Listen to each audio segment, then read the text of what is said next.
সবাইকে 25শে December Christmas day and তুলসী পূজার অনেক শুভেচ্ছা ও ভালোবাসা।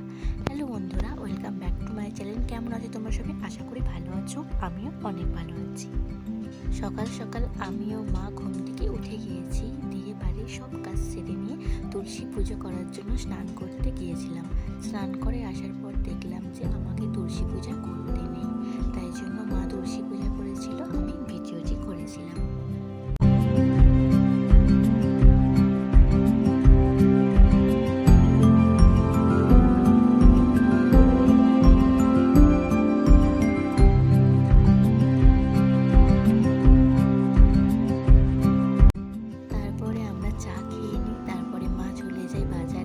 বাজারে গিয়ে কিছু সবজি, মাছ, মাংস নিয়ে আসে আর আমি সেগুলো করতে বসে যাই। তারপরে মা উনুন ধরিয়ে দেয় আর আমি চিকেন পকোড়া বানিয়েছিলাম, সেগুলো আমরা টিফিনে খাবো বলে। আর এগুলো যা যা রান্না হবে তোমাদেরকে সবই দেখানো হবে।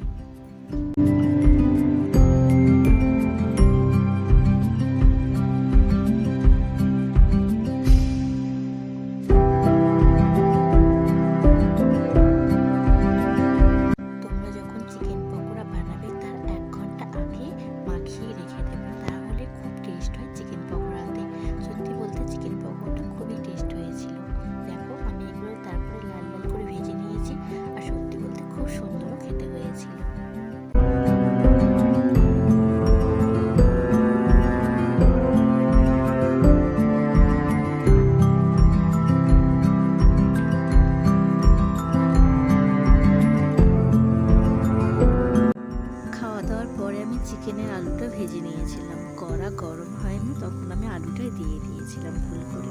তারপরে কড়াটা গরম হতে আমি আলুগুলো আস্তে আস্তে ভালো করে লাল করে ভেজে নিয়েছিলাম। আর এখানে আমি একটা বাগান মতো করেছি, যেখানে ফুল গাছ, ওলকপি চারা, ছোলা চারা, মটর চারা, অনেক কিছু গাছ আছে। সত্যি বলতে মটর শাক যে এতটা ভালো লাগে আমি কিন্তু আগে জানতাম না, আমরা খেয়ে রেখেছি। তারপরে কড়াতে তেল দিয়ে আমি বিটটা দিয়ে দিয়েছি, একটু নেড়ে নুন হলুদ দিয়ে চাপা দিয়ে দিয়েছি। তার কিছুক্ষণ পরে খুলে দেখলাম যে আমার বিটটা একদম ভাজা হয়ে গেছে। তারপরে আমি বিটটা লাভিয়ে নিয়েছিলাম। তারপরে আস্তে আস্তে আমি সব রান্না কমপ্লিট করে নিয়েছিলাম।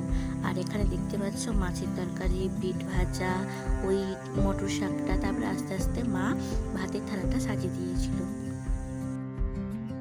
গরম গরম ধোয়া ওটা ভাত, তার সাথে গরম গরম ধোয়া ওটা চিকেনের ঝোল।